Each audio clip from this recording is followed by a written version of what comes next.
Hey, good people. Grits or cream of wheat? Who the hell is racist? Does anyone ever ask if they touch your hair? Black Like Me. You're listening to Black Like Me with Dr. Alex G., a podcast that invites you to experience the world through the perspective of one black man, one conversation, one story, or even one rant at a time. Here's Dr. G. Black Like Me. Hey, good people. I want to welcome you back to another exciting episode of Black Like Me with Dr. Alex G. And as I continue to tell you each week, I work to bring you exciting and thought-provoking conversations about what's happening in our country, what's happening in our world, and how it pertains to African-American folks. And so today we're not going to disappoint at all. I have a gentleman, he is a state representative here in the great state of Wisconsin. His name is Representative David Bowen. He serves the northeast area of Milwaukee as well as the village of Shorewood. He's a resident. He grew up in Milwaukee, served on the Milwaukee County Board of Supervisors from 2012 to 2014, and he's been elected into the Assembly since 2014. He's been serving our community so aptly, so well. It's great to see a young man just doing so many great things in our community. But I was recently notified that he is recovering or has recovered from COVID-19. Now, as you may or may not know, the state of Wisconsin has so many disparities as it pertains to African-American people. And we're certainly seeing this being uncovered through the advent of COVID-19. So I wanted to have him on just to talk about his perspective, to see how he's doing, but just talk a little bit about how and why he thinks this might be impacting urban areas, specifically African-Americans, the way that it is. And we just want to have an honest dialogue around that. So Representative Bowen, welcome to Black Like Me. It's really great to have you here. The honor is mine, and thank you so much, Dr. G, for having me on. Oh, man. Listen, we have some serious stuff to talk about, and we're going to jump into it. But I always use humor to get through life, Okay. Representative. And so I open up every episode with something that's called Black Icebreakers. Okay. So these are just a couple of questions that I love asking people, my guests, just to help us to jump in. Okay. Hey, growing up or even now, what's your preference, grits or cream of wheat? Grits. Okay. Absolutely grits. All right, Yeah. This is going to be a good interview. I feel good about this already. We're just assuming perhaps that butter is on your grits, but then when you add white stuff, if you do, is that salt or is that butter? Salt or is it sugar? It's sugar. Okay, Sugar. I knew we were kindred spirits, Yeah. man. It's Jamaicans. The Jamaicans that raised me, I got Jamaican blood. They are like, hey, we got to sweeten this thing. So That's right, man. I love it. Grits. Man, I love it. Let me see what else do I have here on this list. Man. Growing up, did you have play cousins? Maybe folks you found out weren't real relatives until maybe you were almost grown? Absolutely. Yeah, that they came around every summer, you hanging out, and you find out that they actually were only friends of the family, and Right. they weren't really your cousins. So yeah, we had those too. Man. Now listen, I know you're kind of young for this question because I'm in my mid-50s. Okay. Can you name any of the children from Good Times? Dang, that's a good question. That's not my era. So I'm trying to think of the son's name. Was it like BJ? Dynamite. The one that would say Dynamite. Yeah, that's what I'm trying to think of. That's JJ. That's JJ. So I realized. JJ. I said BJ. Okay, so I was Listen, close, PJ. but No, that's cool. but no, that's not my era, man. Yeah. Now you said Fresh Prince, Family Matters. That's right. Penny Proud. Is that your generation? Penny Proud. That was a commercial. Nope. Little Bill. Oh my goodness. Yeah. Let me see, man. Let me see. This is a question that just came up to me a little while ago. Okay. Someone asked. They've been hearing about this going around the internet, but someone asked, do Black people put bleach in dishwater or dishwashers? And I'm just curious. Growing up, do you remember your parents putting bleach in the sink when doing dishes? My mom still does to this day. Really? Oh yeah, she throws a little bit in there, and it's called dish water.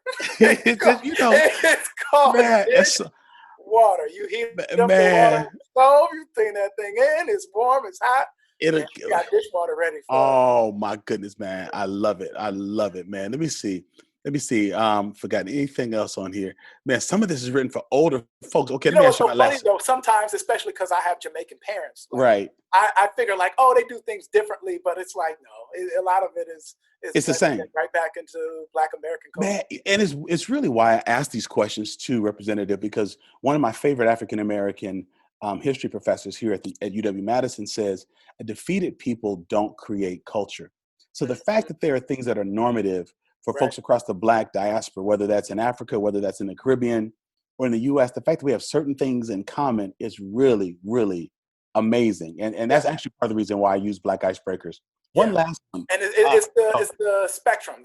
it's the spectrum. It is definitely the spectrum, man. Sure. Last question. And my generation called it this, but when you grew up, did you or your siblings or friends receive syllable spankings? And a syllable spanking is when your parents talk to you while they're doing it. Like, didn't I tell you not to play with the spoons in the kitchen? So did you get those syllables spanking? Absolutely. And then they'll probably say, didn't I say something? Say something. It's like, Mom, I'm trying to catch my breath. You beating me here. Or they'll say, I'll give you something to cry about. It's like, my eyeball is rolling around on the floor. I think you have. Man, I love that. I love that, man.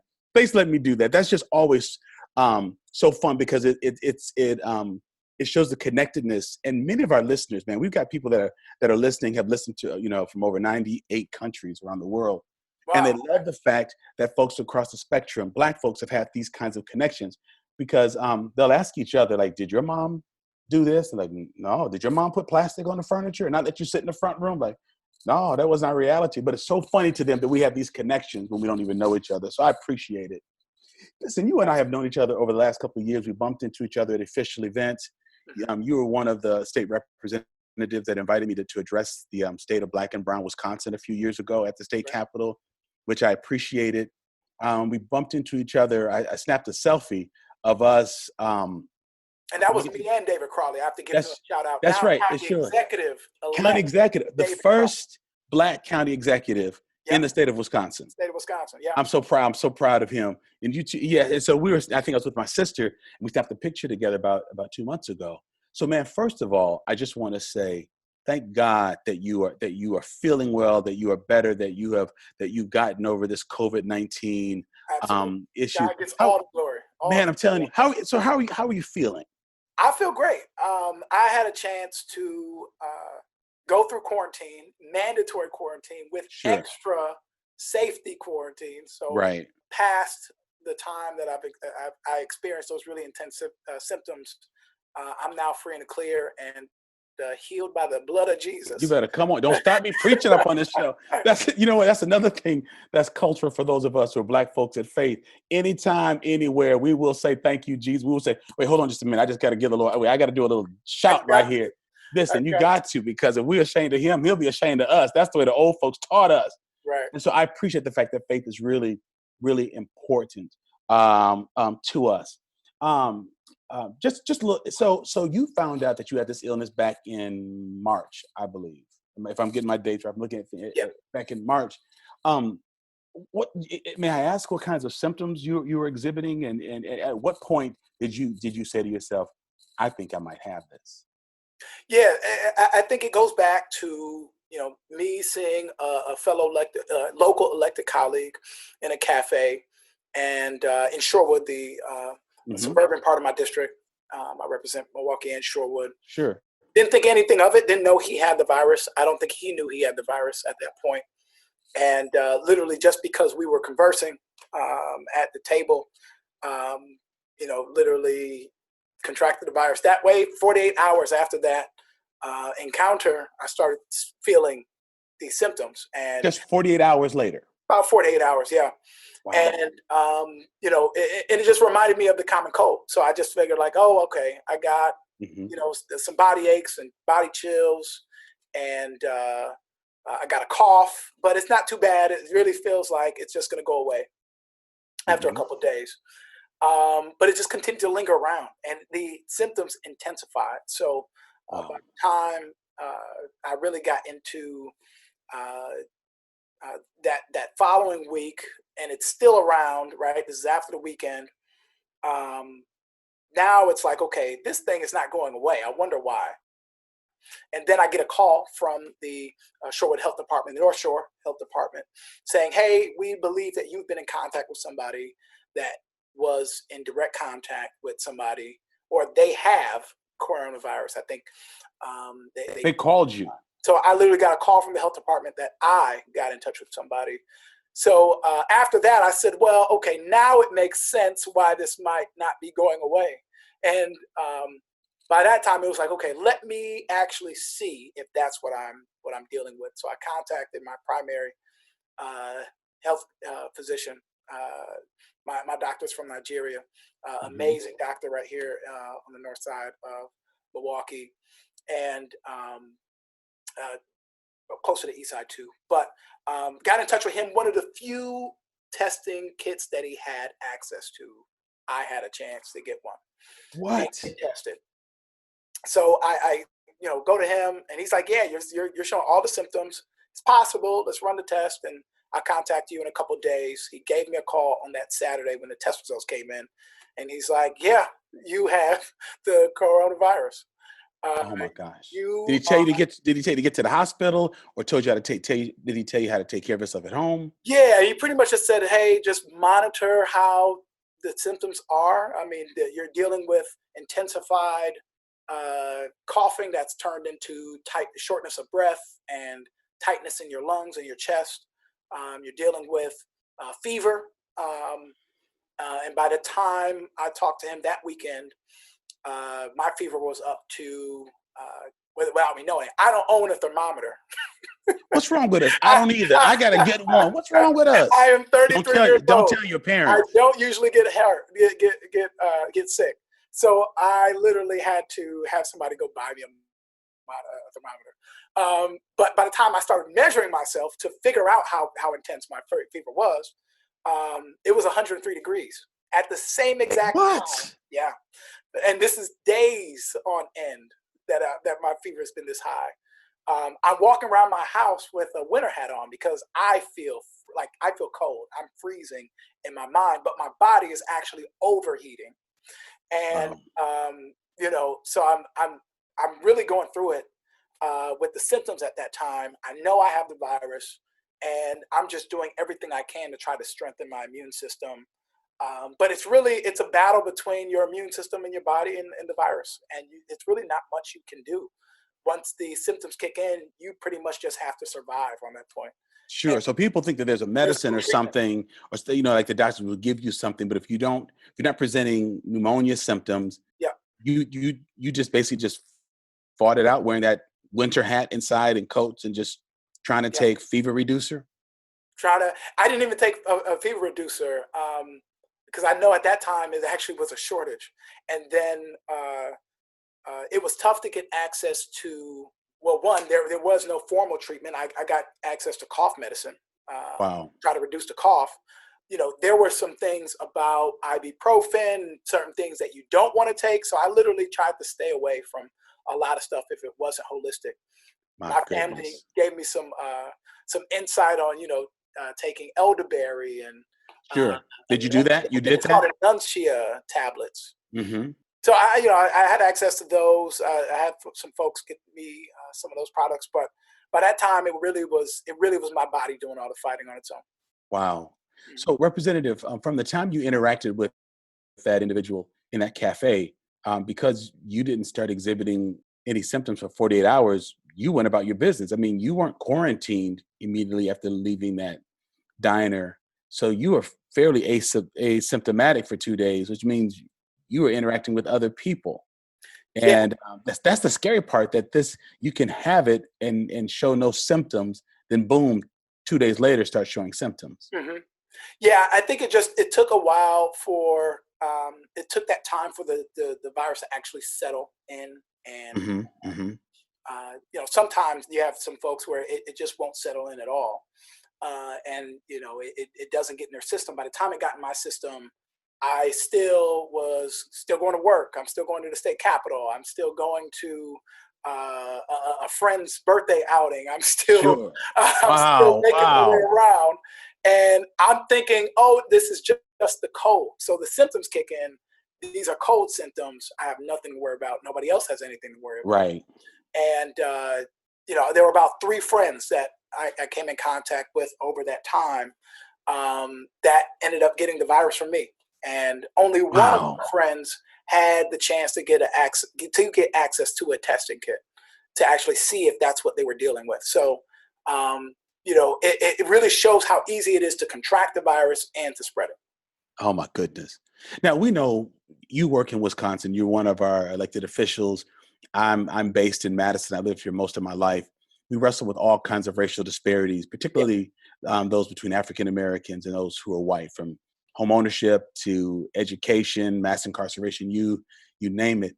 But with COVID-19, it's unveiling just a new peak under the tent of how disparities are playing out in our country and in our state. So I don't have the most recent statistics, but I think the last time I posted on this, it might have been Friday of last week.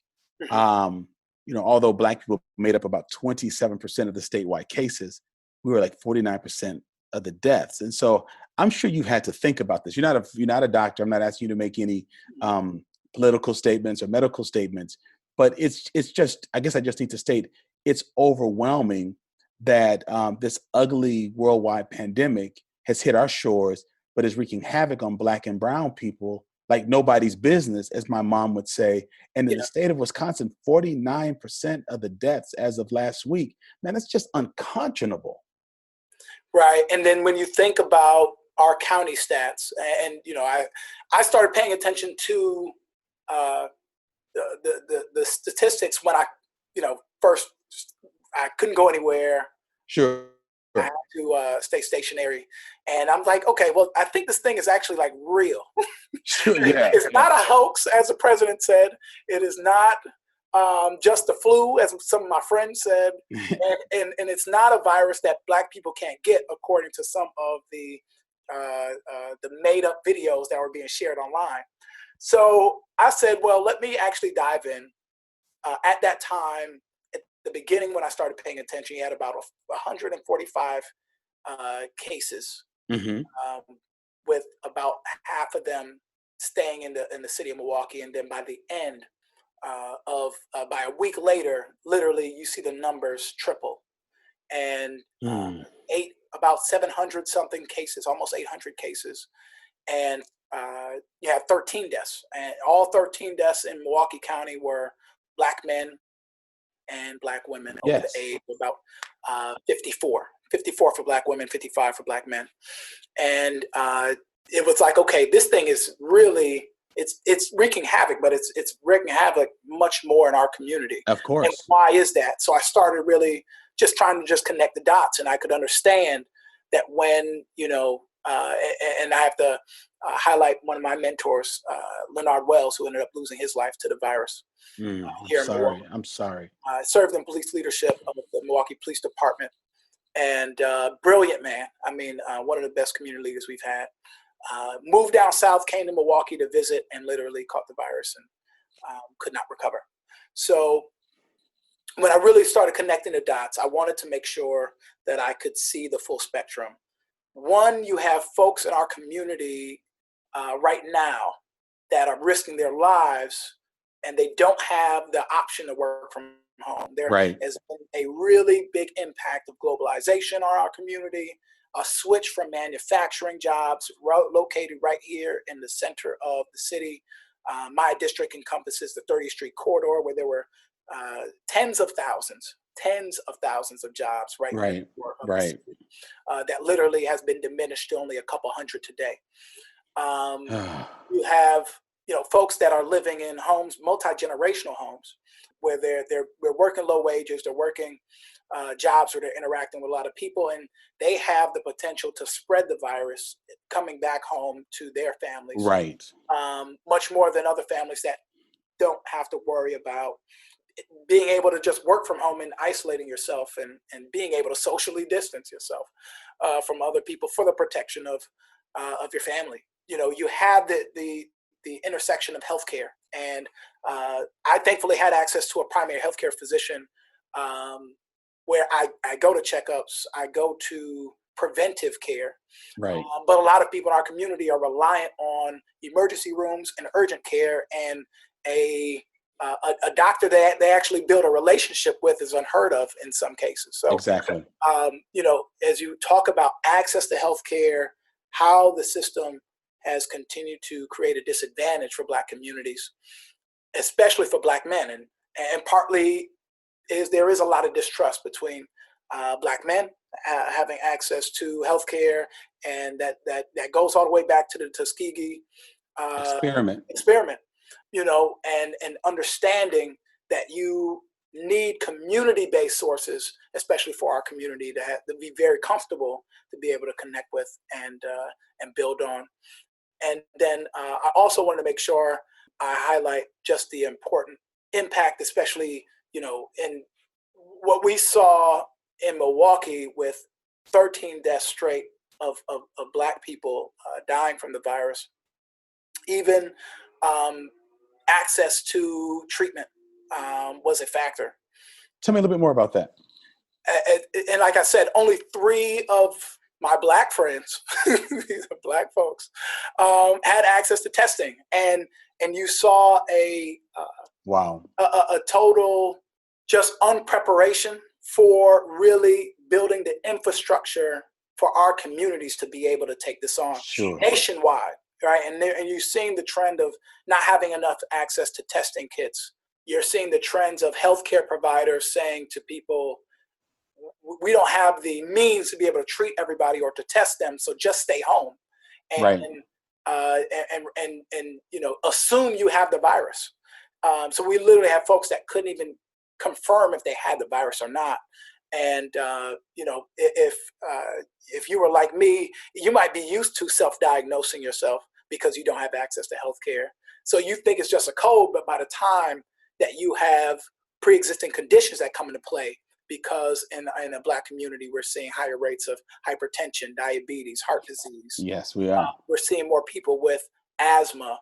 And man, this virus with asthma is horrible because it really hampers your ability to breathe. And that's how a lot of people end up dying from the virus, because you literally can't breathe. I'm sorry. So I was just going to say those connections of those disparities over time were built the coordination and the investments to be able to reduce those disparities allowed this virus to pretty much exploit our community even further, and to show the gaps in how we are treated trying to get access to treatment. Sure. Your case made me think of a couple things.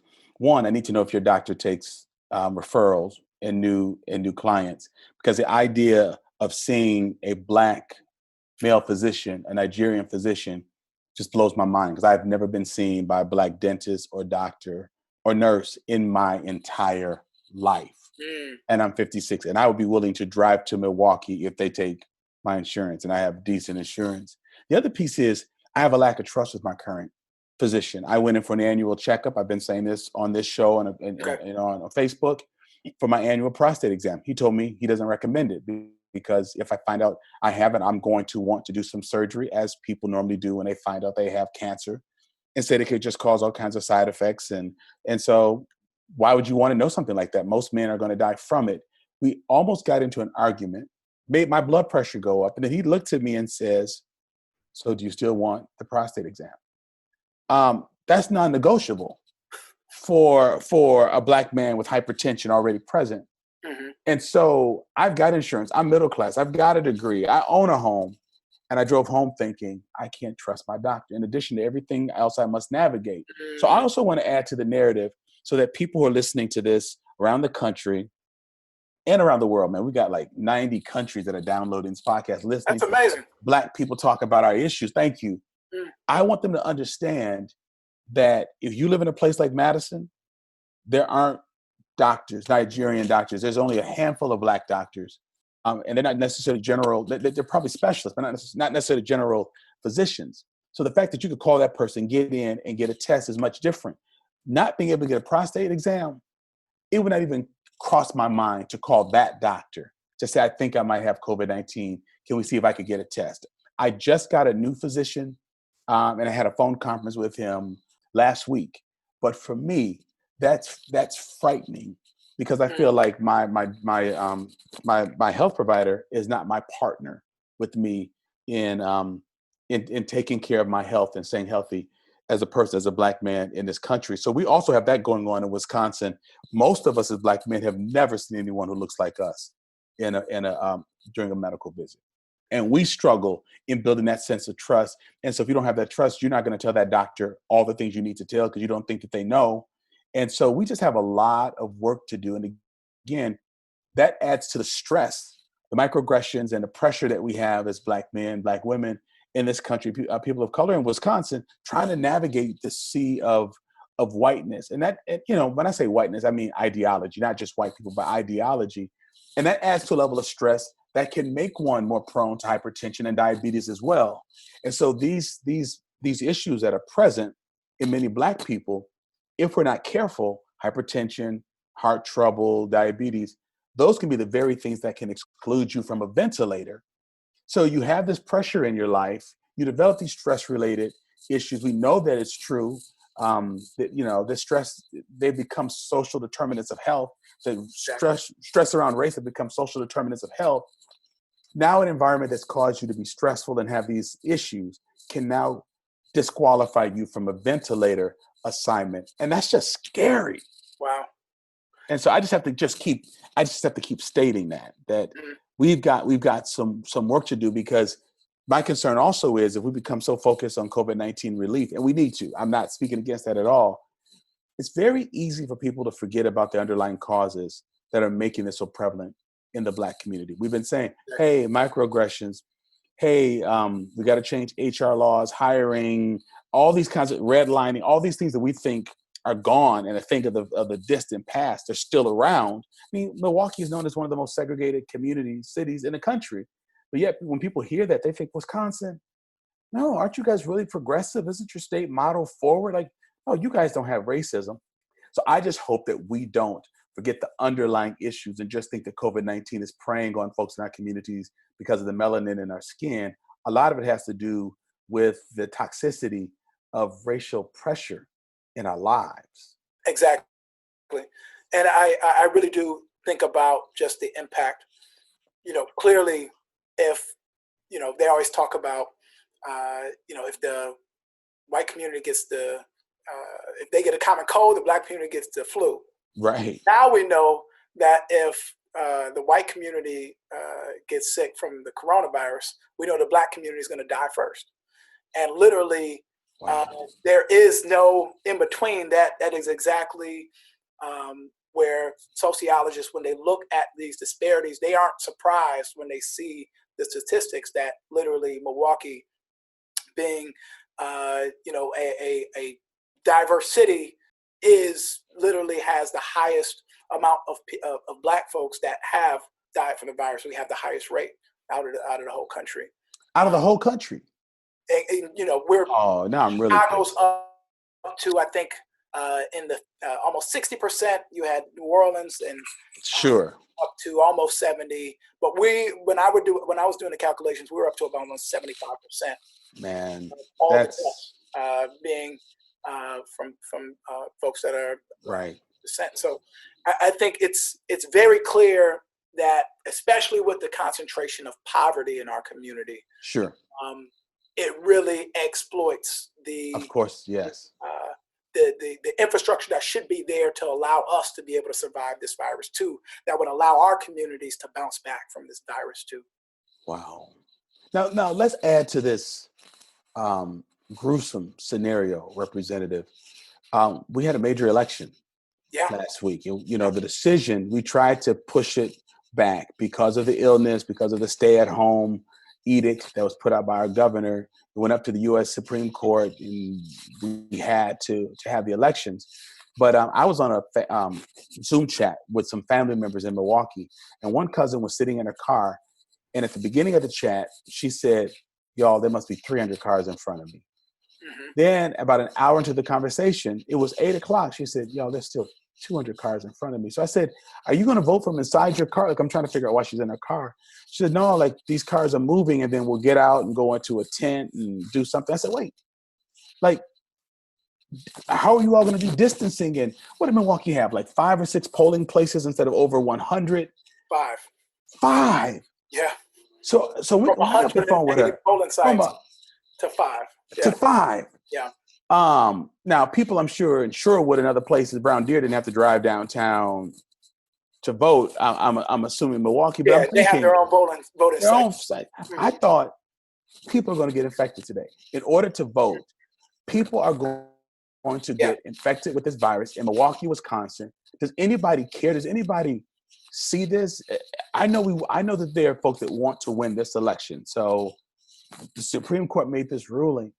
But man, we're talking about lives. Yeah. And so these folks from these poor communities are not just risking their lives to work to support their families, they're risking their lives to vote in people who will care more about their health care and the well-being of their communities. And it put their lives at risk. Talk about voter suppression, because you can't vote if you're dead.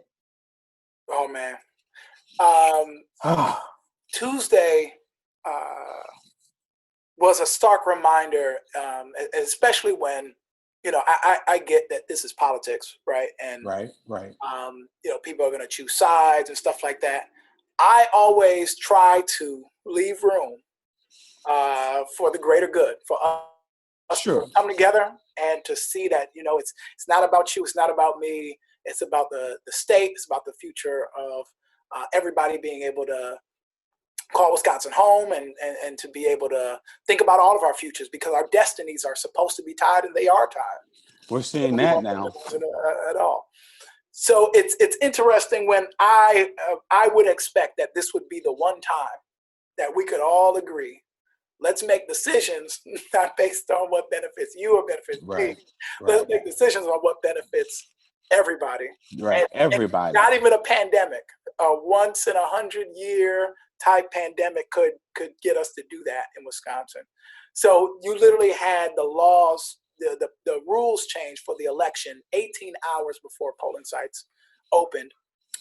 You had 18 hours. Yeah, you had the dynamic of literally. I went to home of a COVID-19 positive patient, right? Because their absentee ballot needed a witness signature due to the court case that Senate Republicans in the legislative branch pushed. That court case, the judge said all absentee ballots have to be in by the end of election day, by the time polls close, with a signature, or they cannot count. So that was contrary to what the governor was trying to do to make it easier for folks to be able to vote if they had an absentee ballot. He was saying you don't need a witness signature, just put the ballot in. And you have up until April 13th to get it in, not the day of the election. And all of that got thrown out. They changed the rules. So people are like us are literally scrambling, trying to talk to folks to say, hey, did you get your absentee ballot in? Do you have a witness signature? Are you sick? Do you need somebody that can risk getting sick again, like me, who beat the virus? And, if he got it again, I would beat it again.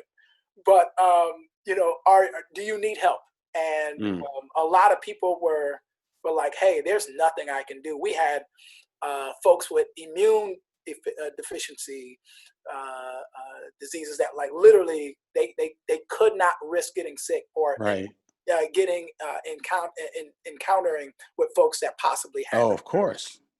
You had folks that were just unsafe, and they just felt like, hey, I don't have those proper masks and gloves and stuff like that to be able to be out there, to risk getting sick. And, this is where the polling sites being condensed comes in. A vast majority of all the poll site staff are seniors. They're elderly folks. And right. They can't risk getting sick, a lot of them, from this virus. So a lot of them said, hey, I'm out. I'd love to get paid for working this one day, but it's not worth my life. And the city made the decision to consolidate down to 5 sites, but that ended up being 2-hour waits at every polling site. You had Washington High School in the neighborhood I grew up. Thankfully, my parents live in that neighborhood, but they voted absentee. They voted, so they didn't have to wait 2.5 hours in line. I went to Riverside High School on the east side of the city. a 2-hour wait, and standing in the rain. I'm so proud of all the people of Milwaukee that did everything they could. They had masks. They did it safely. We socially distanced ourselves in line. But there's no way that we should force people to make the decision if they are going to participate in their own democracy or protect their health. Exactly. It's inexcusable. And that's why we wanted the election postponed, according to the governor, but they wouldn't allow it. So what happened is we ended up having more voter turnout than even before, because people had a chance to fight back. And that's amazing. I'm proud of Milwaukee and all the work that we did. That is amazing. Representative, not that you can be an expert on other states, but the governor said, let's give people more leeway for getting their absentee votes in. This is what he was pushing for. You don't need a signature on the ballot. This is all changed 18 hours before the election. Did that happen in many other states? Was Wisconsin unique in that type of action and, from the U.S. Supreme Court's involvement in that such a short window? Were we unique in that? We were very unique. They literally pushed those lawsuits intentionally to just muck up the process, throw a wrench in the engine, in the spoke of the wheel, and try to create some havoc. So even the confusion of an election ends up turning into a tactic that folks can use to try to use it as voter suppression and get people not to vote. Because then people will say, they'll go to their old polling site and be like, okay, well, why isn't it open? 2, I didn't know this. Why are the rules changing? This is too hard. I've given up. I'm not even going to participate. Right. And that's what my cousin said in her car. She said people are leaving because it's too confusing. Yeah. And with 18-hour turnaround, was 3 hours long. The car line to vote from your car at the polling site was 3 hours long minimum. Who has that kind of flexibility to do that? If you're not retired or independently wealthy. So again, many of my listeners, folks who listen to Black Like Me, are non-Black, and they lean in because they want to understand things by listening to conversations they don't normally have or are not privy to. So I want people to lean in. We're not just these conspiracy theorists. We watch these things. This is an elected official. He's telling you what happened in his city. 3-hour wait in your car. How many people have that much time to wait in their car to vote? And not use a bathroom. I mean, come on. And it should never be that way. It should never be that. It should never be that way. And again, this is just more that's heaped upon the reality for a state that just has blaring racial disparities. And so that's why we're looking at this way. Hey everybody, this is Tyler, the podcast manager of Black Like Me. Just wanted to jump on and share 2 quick things about Black Like Me. Number 1, Patreon. Patreon is an opportunity for you, if you like our show at all, if you enjoy it, if you want us to keep creating this content, to be able to support us financially and to help us do that. For as little as $2 a month, you can join our team. We also have some other higher tiers with some more benefits if you join. So please go to patreon.com/blacklikeme to hear more. Number 2 is that if you are interested in having Dr. G speak, if you're interested in him doing some consulting for you, your organization, anything like that, you can go to alexg.com/contact and you can fill out a form to be able to see how you might be able to bring Dr. G to your business or your community. All right, back to the show. Representative, you were able to get a kit, so you found out what you had. Most people don't have access to kits. They don't have access to really good primary physicians who they can reach on the phone. Imagine how many more people you could have infected if you just thought this was a cold and just went about your business. And so we got to get kits. That's one of the major things we got to do so that we can begin to understand what we're dealing with. Yeah, and the White House needs to step up to make sure that more testing is available nationwide. It really reminds me that the complete impact of the virus was undersold yes. from the White House. Sure. And once you start pointing the finger at media and saying like, okay, you guys are just attacking me because this is what you do, I even brushed it off. It was like, okay, this can't even be like a real thing. This started on the other side of the world. There's no way You're right. that it's like really spreading here. It's not gonna come from China to Milwaukee. And it did. It ended up in my system. So yes. It was like, no, this thing is very real. And the preparation inspiration for a nation as large as ours to be able to get to the position of having everything set so that we had enough testing kits, protective gear created and made, using the Defense Act to build partnerships with companies to be able to, produce the things that we absolutely need. And then it's like we just sat on our hands. The White House sat on their hands, and before you know it, the virus is spreading. It's just so funny that I saw that clip of Barack Obama in 2015, something like that, or 14, talking about, there might come a day worldwide epidemics. And I'm just thinking back like, wow, they just completely undersold the impact of what it could do to the community, what it could do as a virus that literally can wreak so much havoc on your body that it could kill you. Right, on our nation, on our economy. Yeah. And then this administration blamed the previous administration for not teeing them up. And well, they fired the staff, but hey. Yes. They fired all the epidemiology staff. So man, I've got I interviewed a friend earlier this week, Reverend Marcus Allen. He's a pastor at Mount Zion Church here. His mom had 103-degree temperature in Milwaukee. How old was she? She's in her 60s. She's in her early 60s. Okay. Trouble breathing. She has pre-existing issues. Called her doctor. They told her, went in to see her doctor back in March. It was an ear infection, sinus infection.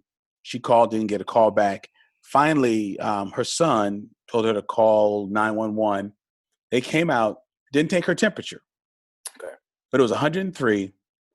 Checked all her vitals and stuff. Family heard that she had called 911. So they came over. They didn't go in the house, but they came over to make sure she was okay. The EMTs gave her like an all clear signal. She went back in the house. Family went in with her. She didn't get better. Her son forced her to pushed her to go to the doctor, found out she had COVID-19.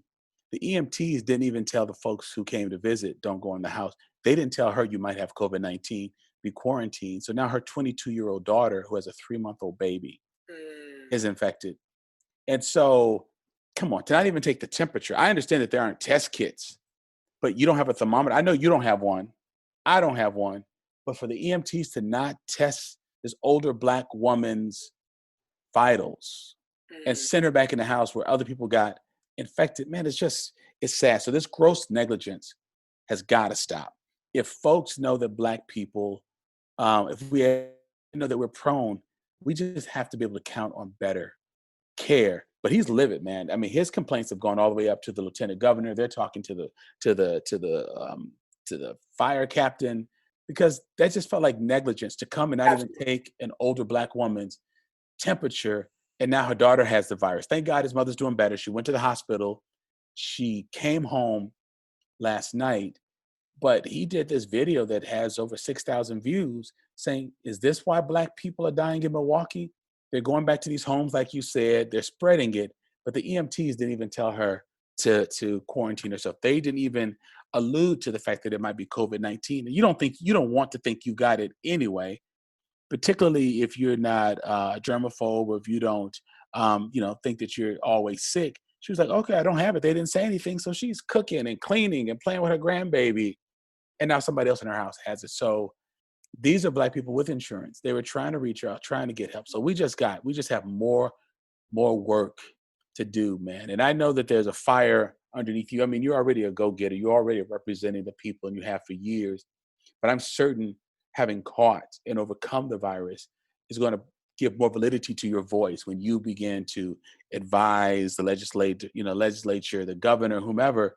We've got to do better in Wisconsin. And we've got to remember to continue to support the underlying issues. And I don't mean just hypertension and diabetes, but the stress and the inequalities that Black folks are facing that cause that level of stress. We have to continue to alleviate that too in this state of Wisconsin. This really does remind me of the amount of difference in treatment that ends up happening, especially when you dissect the Black infant mortality rate. Oh, come on. You look at Black mothers and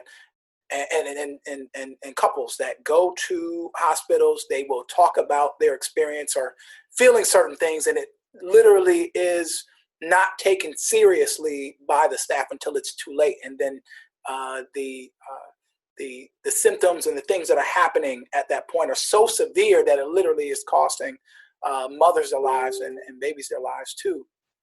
But that negligence of just not believing Black folks when they are bringing forth these concerns, exactly, and turning them away, it is a huge place of concern for me, and something that we have to get our healthcare providers to be way more cognizant about, because it definitely plays into that scenario where even if you do have insurance, even if you do have, like me, if you do have access, it doesn't necessarily guarantee you the fact that, you still could be, told that, oh, you're fine, I'll just give you these pain relievers and then send you on your way. And nobody looks into the fact that you had these pre-existing conditions that allowed this virus that we're talking about today to ramp up its intensity on your body, where literally within hours you can't breathe as good as you can. Literally your heart is being attacked, and the fever then turns into other sicknesses that can damage your body. So as you just talk about how we are treated when we are seeking help, that's another layer, that's another hurdle that we have to get over at that point too. Wow. Just a couple of other questions, Representative. Did your physician tell you to still wear a mask and gloves and to be careful so that you don't catch it again? Or were you told you're probably somewhat immune to it? Because I know you hear different things on the news. I'm curious about what you were told upon recovering. Yeah. So essentially, I had a chance to have conversations with the health department, City Marquee Health Department, and my doctor to clear me. Quarantining myself was the most important step to take, just so I didn't infect anybody else. Once it became clear that my immune system effectively destroyed the virus and it didn't cause any more symptoms in my body, it put me at a place where now the antibodies to beat the virus are strong enough in my body where even if I got it, I should be fine. But taking extra time. So literally, you get the virus for 2 weeks, and then they tell you to take a week of just, I think about 4 days of just extra time. So we literally went past that week and then added another week on top of that, just to make sure that it was completely out of my system and that I fully recovered. But essentially, just like the flu, once you beat it, then it's no longer in your system, and then you can't spread it to anybody else. Got you. Oh, well, listen, brother, I really appreciate your time. The story of your recovery made national news. I appreciate. And you know what? I think I was one of the first people that people actually knew, and they were like, "Wait, David Bowen has right. virus? This thing is real." It's real. When I saw it on the internet, I said, "Wait. Let me find my phone. Let me text him." Yeah.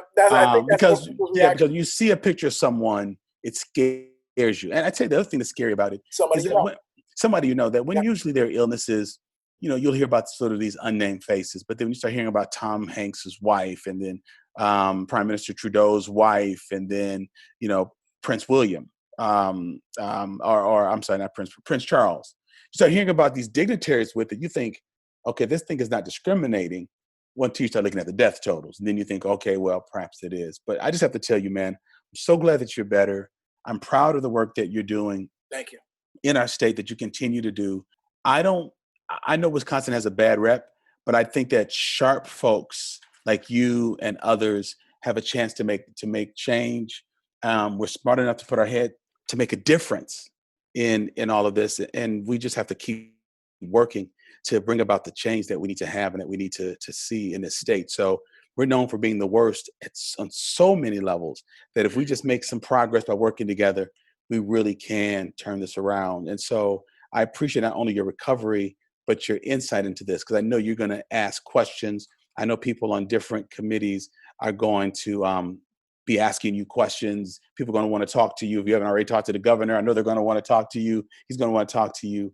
This just gives me hope that with your perspective and your voice, we can begin to make sure we get ventilators, we get test kits, that we turn these gruesome numbers around in Wisconsin, man. You know, because we elected you because we want a better quality of life. Now we need you and others who look like you because we want to live, not just quality of life. We just want life. And so, you all, this has been another exciting episode of Black Like Me with Dr. Alex G.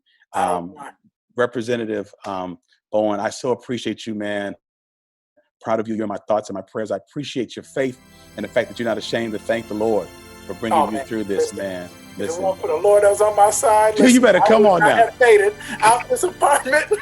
I'm going to have my prayer. Hey, I'm going to tell you, listen to this. Hey, Eli, for a reason, huh? I'm telling my engineer right now, when we edit this piece, I want some church organ music underneath him when he said, he sounds like he's about in D flat. So I want to put him in D flat right. when we do this. Listen, sir, I appreciate your time. And listen, folks who are listening to, who lean into this, as always, listen, learn, lean in. Don't just fill your heads, but let this touch your hearts. Share this with someone. Share this with folks you know who are medical professionals so that they understand what Black people are saying about our treatment and the perception of our treatment.